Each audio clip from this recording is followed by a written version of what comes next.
À la page 13 du chapitre 4 de mes notes de cours, finalement, on change le mal de place. Section 4, la définition de l'angle plan et du radian. Donc, on va commencer à définir les variables que je vais nommer très bientôt, les variables angulaires.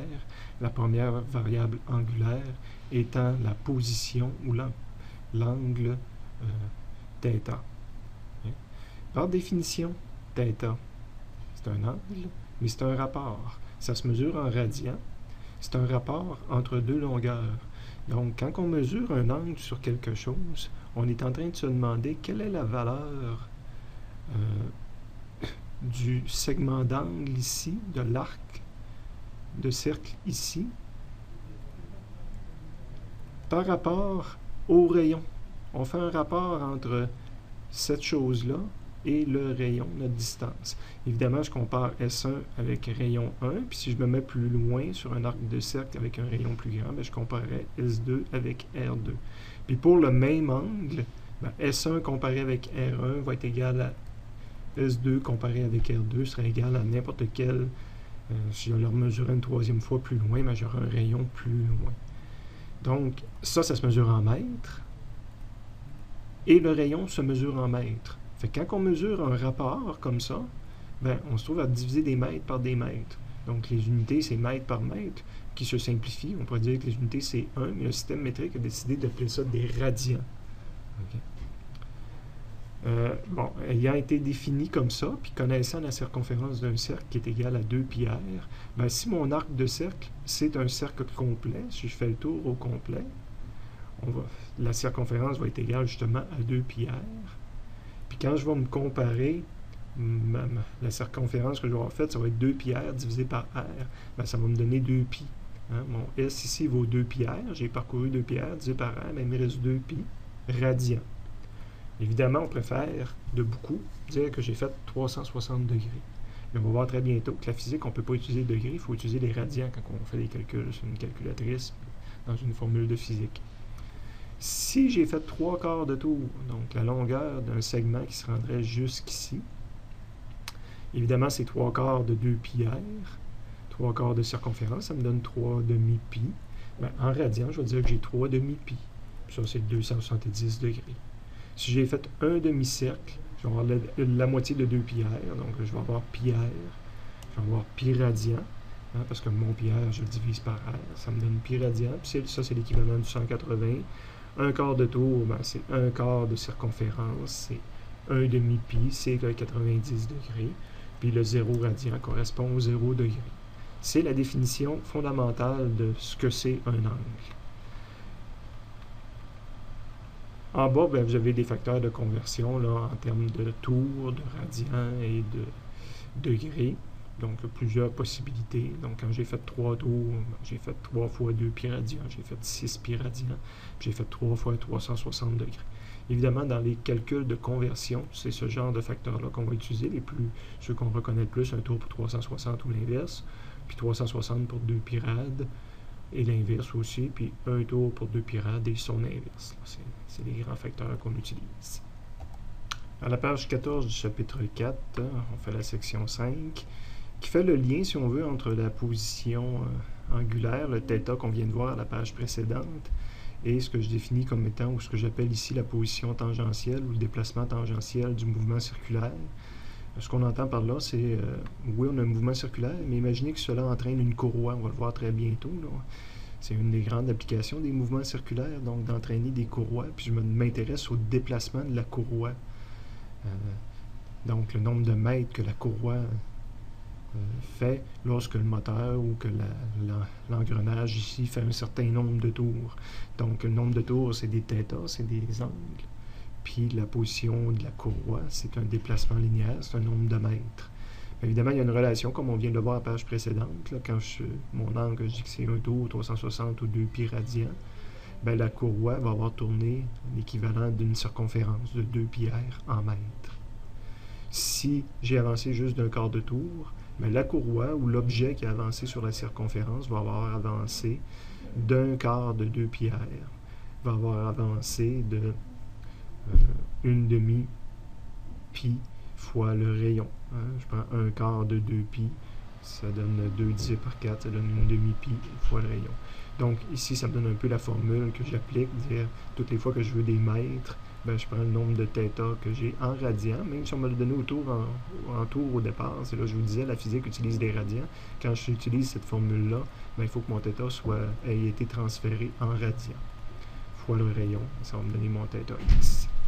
Puis je me trouve à faire une conversion pour me rapprocher d'un mouvement de ce type-là. En bas, je répète les deux formules de façon officielle et vous ferez une modification parce que c'est sûr que des fois, il apparaît une notion de signe, dépendant de comment ont été définis nos axes de référence.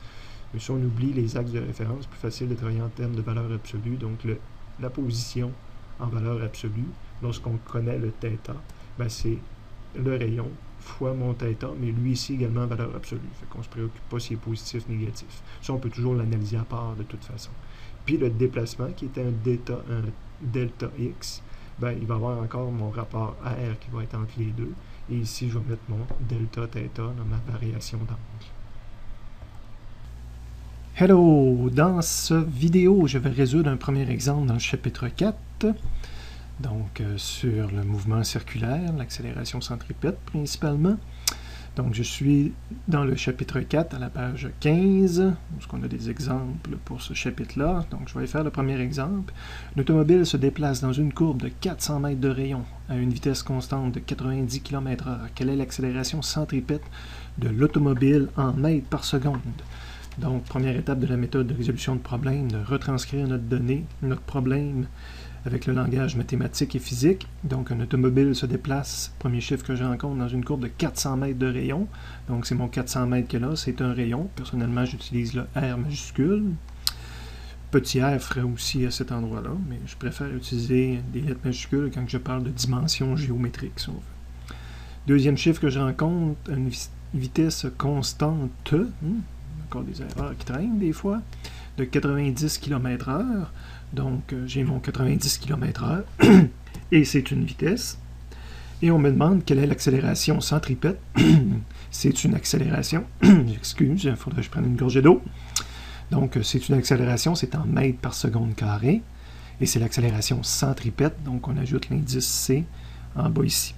Ça me prend un schéma. Dans ce cas-ci, je manquais d'espace. Je l'ai fait, c'est le même schéma que pour l'exemple 2. Donc, je l'ai fait en bas. Je vous rappelle, on passe sur nos données, puis on se demande si on les a montrées. Mais déjà, j'ai un problème de quelque chose qui tourne en rond. Je vais mettre fait une circonférence. Première donnée que je rencontre, c'est le rayon de cette circonférence-là. Donc, je monte sur mon dessin ce que j'entendais par mon R majuscule par le rayon. On avait une vitesse de 90 km/h, donc je monte sur mon dessin ce que j'entends par V égale 90 km/h. Donc j'ai ma particule avec un vecteur vitesse. Évidemment, la particule tourne en rond avec toujours ce même vecteur vitesse-là qui va tourner également. Et troisième donnée, je cherche l'accélération centripète.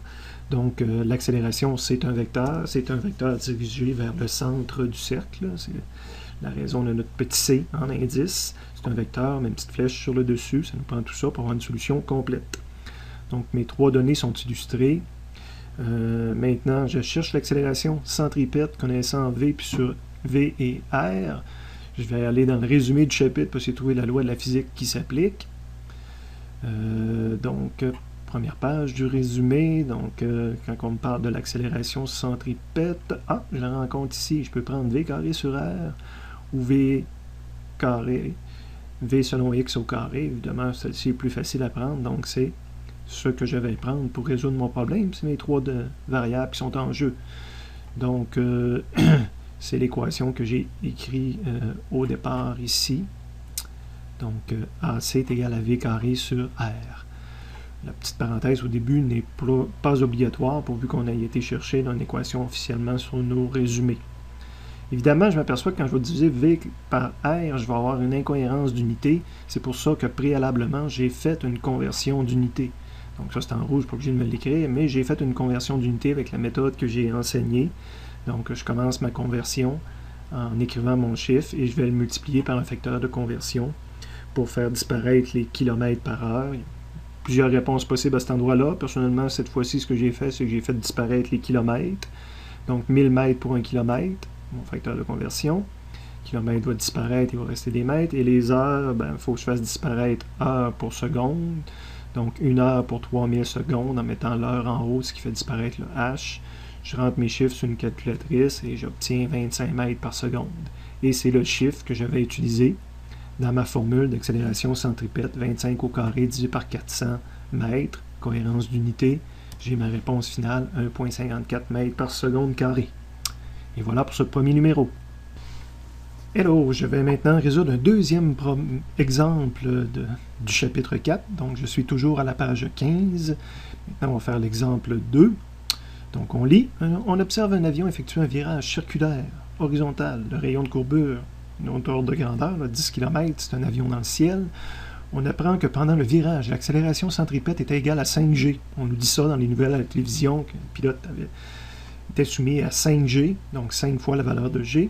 Quel était le module de la vitesse constante de l'avion en Mach? On entend souvent ça dans le domaine des avions, Mach 1, Mach 2, etc. Donc Mach 1, c'est une fois la vitesse du son, Mach 2, c'est 2 fois la vitesse du son. On peut trouver la vitesse du son là,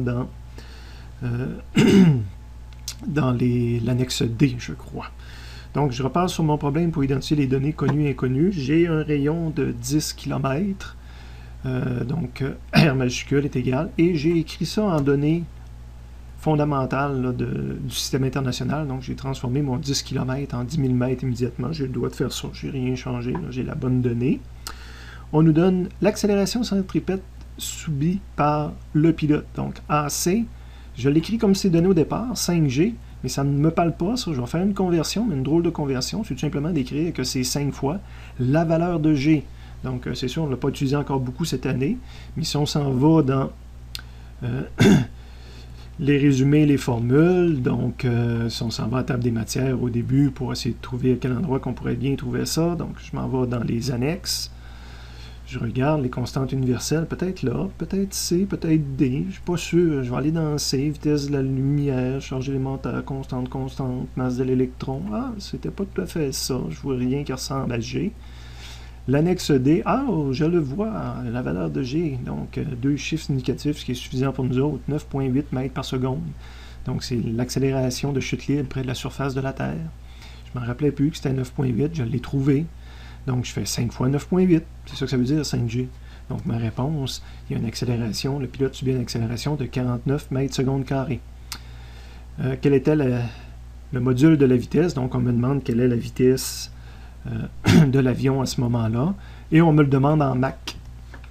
OK? Donc, combien de Mach? Mach 1, Mach 2, Mach 1,5. C'est ce qu'on me demande. On va probablement avoir une conversion à faire. On va trouver sa vitesse en mètres par seconde, puis on va la convertir en mètres. Évidemment, la même figure que tout à l'heure documente très bien mes trois données du problème. Donc, l'outil que je vais prendre, ben, j'ai les mêmes trois paramètres que j'avais dans l'exemple 1. Donc, le même outil va pouvoir s'appliquer. Là. AC est égal à V carré sur R. Ça, c'est pas obligatoire dans une solution officielle.